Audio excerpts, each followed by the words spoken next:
Combater o desperdício de alimentos é desafio para o Brasil e para o mundo. Jogar comida no lixo é ruim para o seu bolso, para o meio ambiente e desrespeito com milhões de pessoas que sofrem com a fome. O Meio Ambiente por Inteiro desta semana revela como o desperdício faz parte da rotina da maioria dos brasileiros. Também vamos mostrar que muita gente sabe como evitar o problema.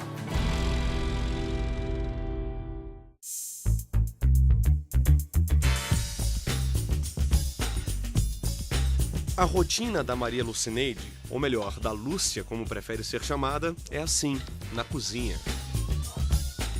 Nas panelas não podem faltar arroz, feijão e macarrão para ela, para a filha e o genro. O problema é que a Lúcia nunca acerta nas porções e sempre sobra comida. Quando meu genro chega do serviço, às vezes chega sem fome, né? E não procura nem comer. E acaba que aquela comida vai toda para o lixo, porque a esposa também faz um lanche e acaba não comendo também. Ela tenta, mas nem sempre consegue fazer da sobra do almoço parte da janta. Aí, uma forma de tentar não desperdiçar comida é encher a barriga dos sobrinhos, que às vezes vêm filar a boia. Mas ainda assim, alguma sobra vai para o lixo. Tanto de pessoas que vivem na rua e que precisam de comer, né? Então, e a gente tá ali jogando aquela comida fora, né? Então, dá uma dor assim na gente por estar estragando aquela comida, né?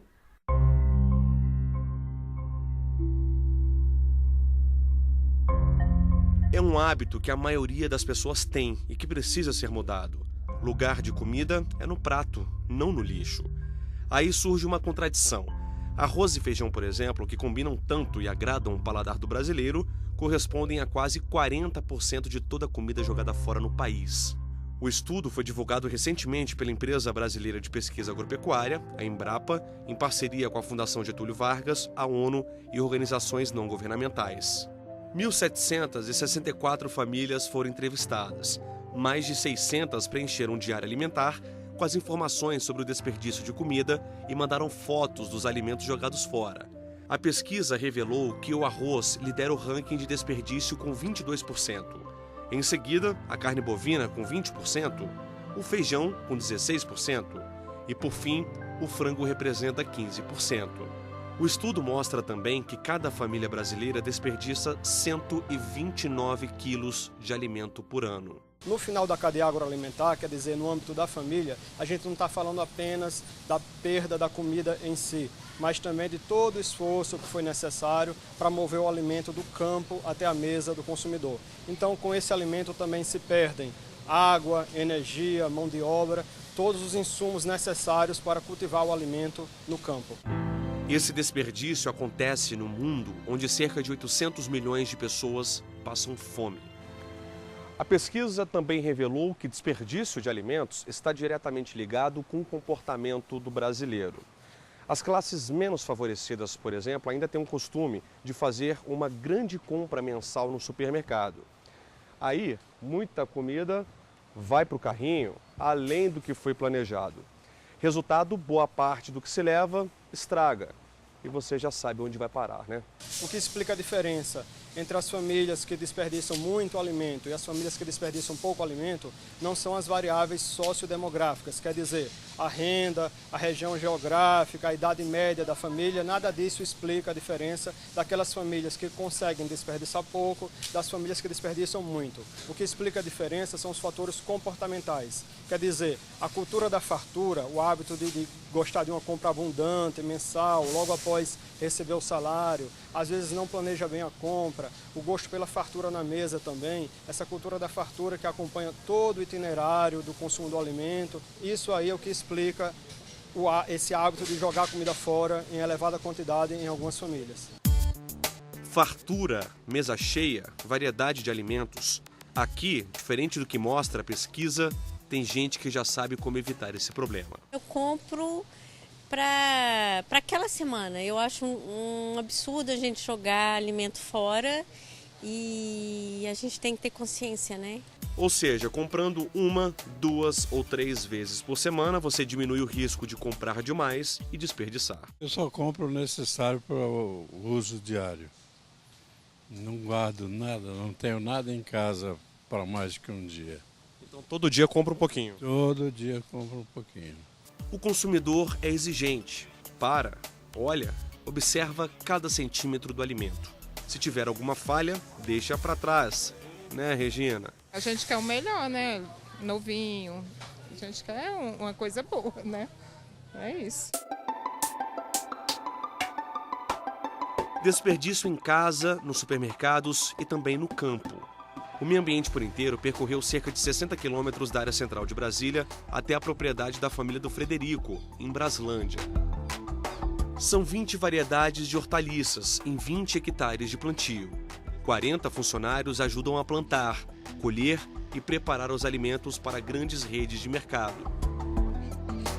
Só a alface, a terra fértil daqui, produz 3.600 pés todos os dias. Como o ramo nosso é hortaliça, né, é diária, né? É um ciclo, planta todo dia, colhe todo dia, vende todo dia. É assim que funciona. Quem planta, colhe, e quem colhe, sofre com prejuízo. Cerca de 15% do que é produzido se perde. No campo tem uma perdazinha considerável, né? Porque a seleção já começa na colheita, né? Então aquele produto que não está 100% para consumo, você já vai deixando lá, né? E a perda do campo nosso, ela serve como adubo. No caso aqui, o trator já vai passando, já serve o próximo plantio, né? Todo o alimento colhido passa por uma rigorosa seleção antes de ser embalado. Se não estiver perfeito, não tem valor comercial. No caso da folhagem, é mais a estética, né? A estética, se não tem nenhuma folha furada, se não tem nenhum... O padrão tem que estar, geralmente todo padrãozinho, mesmo tamanho. Como o mercado reage? Geralmente acontece o produto perder um pouco da qualidade no dia de segunda-feira, porque como a colheita é diária, né, no domingo a gente colhe mais cedo, então quando chega no consumidor, que é o mercado, a folhagem já chega mais ou menos com 24 horas de colheita, né? Temperos são os mais castigados. Muitas vezes ficam pelo chão ou enchem um carrinho como esse antes de voltar para a terra como adubo. Quem convive com essa rotina, como o Frederico, lamenta. Pensando no lado daquelas pessoas necessitadas, né, realmente é de partir o coração, né? Mas como o consumidor nosso não é aquele consumidor final, é o mercado, né? Então a gente tem que seguir os padrões exigidos pelo mercado, né? O Meio Ambiente por Inteiro também conversou com a Sônia. Ela é especialista em economia doméstica da empresa de assistência técnica e extensão rural do Distrito Federal, a Emater. Sônia diz que o ponto crítico é o manejo de hortaliças. Nós já vimos agricultores, às vezes, perder mais da metade da produção dele por um deslize ou por uma fatalidade, faltou água ou teve uma doença lá na planta. Então, os riscos são muito grandes. Na hora da colheita, nós orientamos o agricultor. Na hora da colheita é que o produto vai devolver todo o dinheiro que você investiu nele. A especialista em economia doméstica explica ainda que algumas dicas são fundamentais para evitar o desperdício no campo. Você tem que tratar o seu produto da melhor forma possível. Então nós orientamos que ele siga um fluxo de colheita, colher nos momentos mais frescos do dia, colher em vasilhames ou carrinhos limpos e o produto tem que ser colhido e tirado imediatamente do sol. Tem que ser levado para a casa de embalagem, vai passar por uma higienização e vai ser embalado, encaixotado até o momento desse produto ser encaminhado para os pontos de venda. No próximo bloco, você vai conhecer um projeto nacional que recolhe frutas e verduras de supermercados e doa para quem mais precisa. A gente volta já.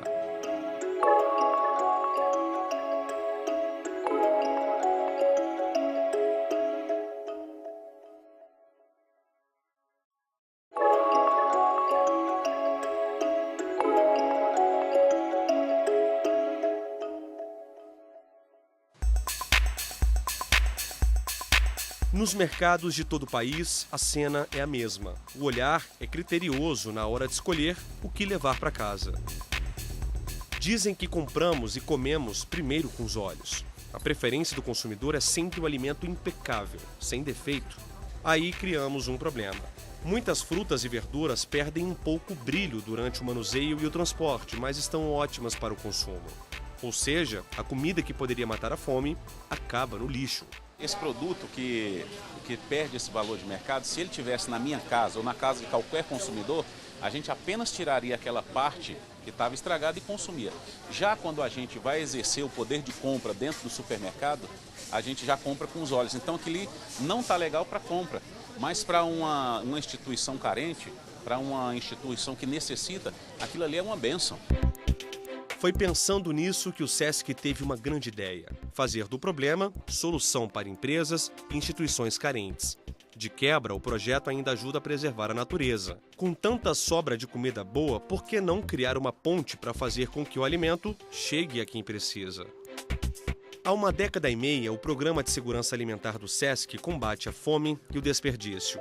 Em Brasília, por exemplo, 2 vezes por semana são recolhidas frutas, verduras e hortaliças de pequenas e grandes redes de supermercados. Todo esse alimento é doado para ONGs, creches e instituições sociais. Hoje esse programa existe em todos os estados brasileiros. Ele atende pessoas em situação de rua, atende pessoas em situação de asilos, creches, pessoas em tratamento de saúde, câncer, AIDS, apoio socioeducativo. Só no Distrito Federal, por exemplo, o Mesa Brasil atende cerca de 200 entidades sociais. Funciona assim: o supermercado já separa as frutas e verduras que não foram vendidas e que seriam descartadas. Primeiramente, nós temos um trabalho de conquistar um doador, de dizer para ele a importância dele doar o alimento que ele não vai comercializar, mas que ainda é próprio para consumo humano.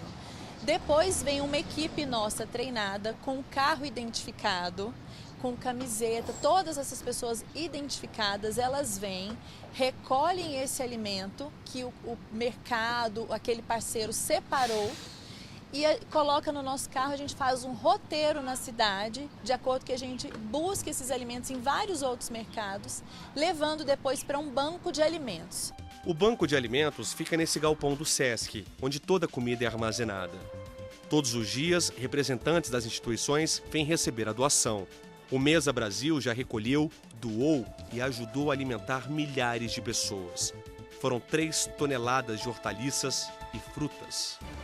É uma banana que soltou da penca, é um alimento que está com uma pancada, um machucadinho, que a gente sabe que é só cortar, retirar aquela parte e ele fica próprio para consumo. São as folhas que se descartam de um couve-flor, por exemplo, ou da própria couve, enfim. Esses alimentos, os talos, por exemplo, das couves, esses tipos de alimentos, essas partes não convencionais dos alimentos, elas podem também ser aproveitadas, porém já são aqui mesmo descartadas.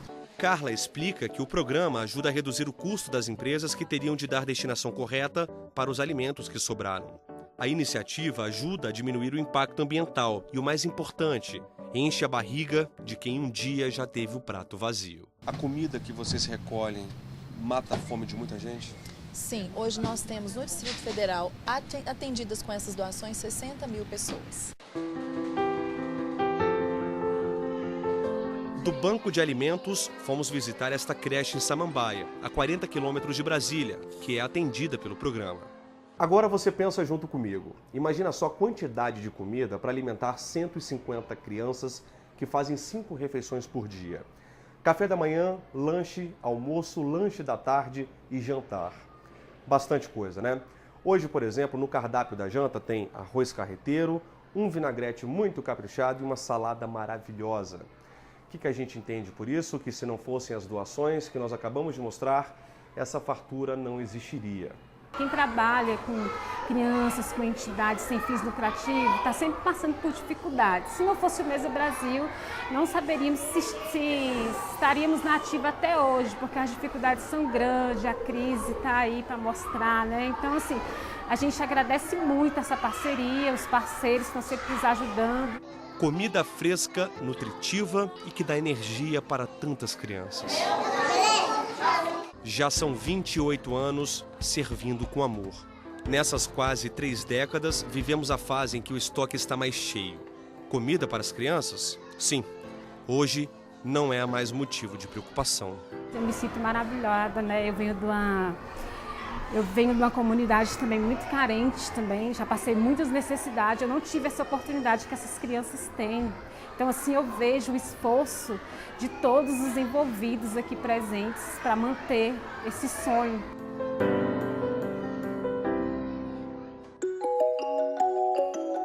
No próximo bloco, Bob de Souza mostra como é possível reutilizar o feijão e o arroz guardados na geladeira. A gente volta já.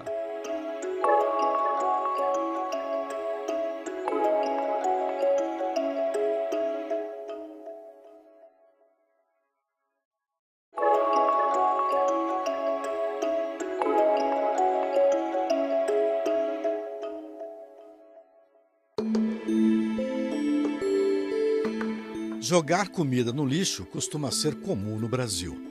Isso nós já vimos no programa. Aí vem aquela dúvida. 200 gramas de feijão, naquela cumbuquinha básica, pode servir para alguma coisa? Preste atenção que neste bloco você vai encontrar algumas respostas para o aproveitamento da comida que você guardou na geladeira por até 3 dias. Se você tem alguma sobra em casa todos os dias ou de vez em quando, agora chegou o momento de saber o que fazer com essas sobras. Aproveitando. Nós temos aqui um arroz que sobrou de ontem. E temos também um pouco de frango desfiado. Essa mistura toda aqui, quem vai explicar para a gente é a Bárbara, professora de gastronomia. Ô Bárbara, estou vendo aqui vários ingredientes. Qual é a medida disso e o que você vai fazer com isso?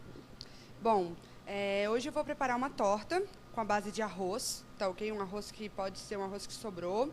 E um frango também, aquele frango que você assou, que você cozinhou, você pode estar utilizando para o recheio dessa torta, tá? Perfeito. Aqui, no caso, eu tenho quantidades variadas, né? Quanto de arroz que eu tenho aqui? Isso, aqui eu vou ter 2 xícaras de arroz, tá? 1,5 xícaras de farinha de trigo, 3 ovos, 3/4 de xícara de óleo, 1 xícara de leite, 1 colher de chá cheia de fermento químico, um pouquinho de sal e o frango. O frango eu dei uma leve refogada nele, coloquei um pouquinho de tomate, deixei ele cozinhar para ele não ficar tão seco e ficar mais saboroso no recheio dessa torta.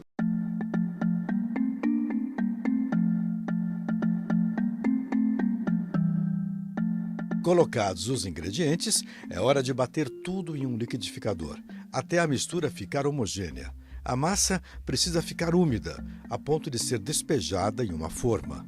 Bárbara vai ensinar a gente a fazer tortinhas nessas embalagens de papel. Repare que o frango não está sendo misturado no liquidificador.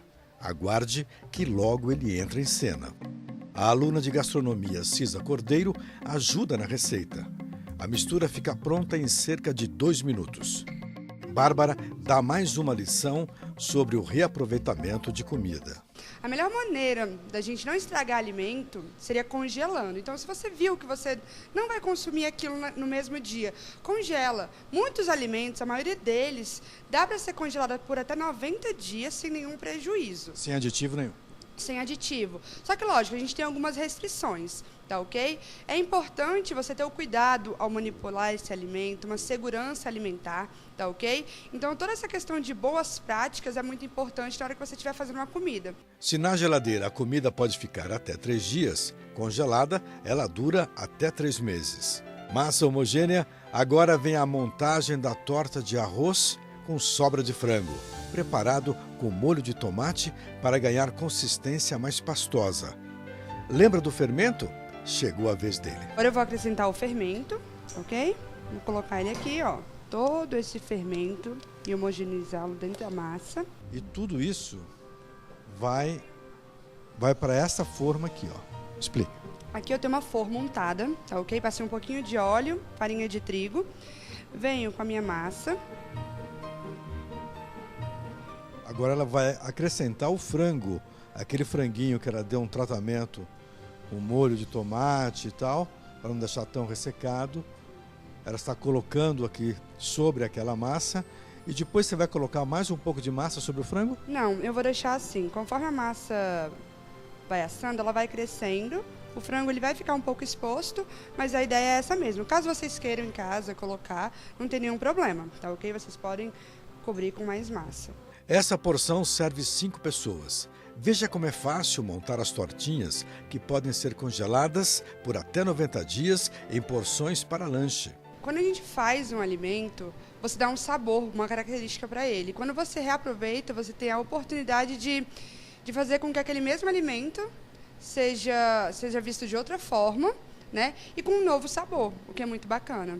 E tem também a questão indireta, que é a questão ambiental, que você acaba, primeiro, não provocando tanto lixo orgânico, resíduo orgânico, né? Resíduo sólido, né?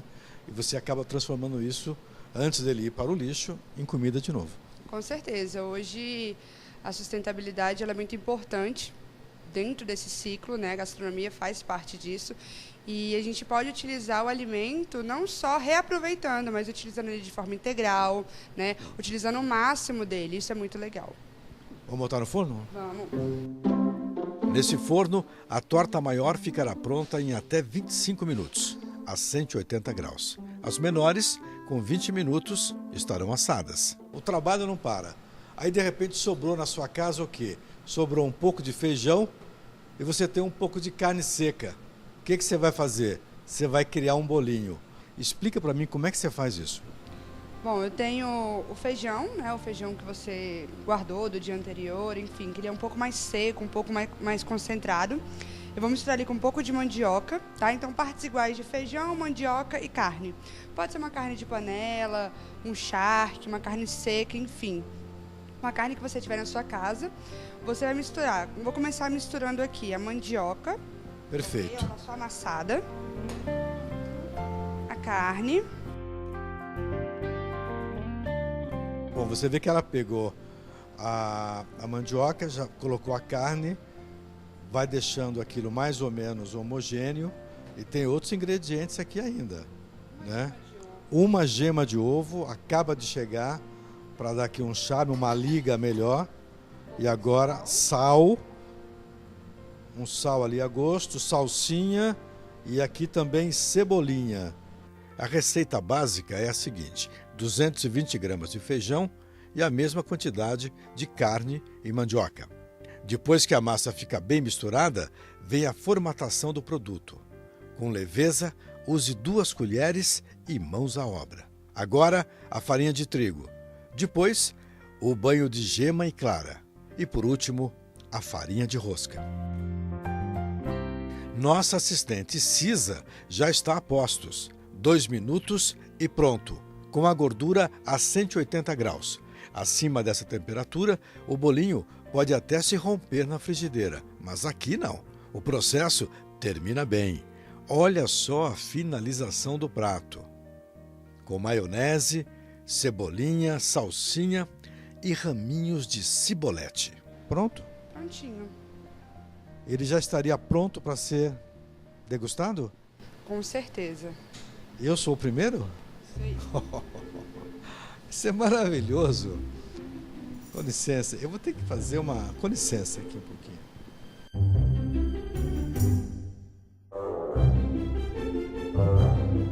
Feijão reaproveitado com carne. Maravilhoso. Parabéns. Muito obrigada. Simples, prático, né? E a gente, mais uma maneira a gente usar esses ingredientes aí com um pouquinho mais de consciência. E você, se esqueceu da torta no forno? A professora não, ela está bem atenta. Veja só como ficou.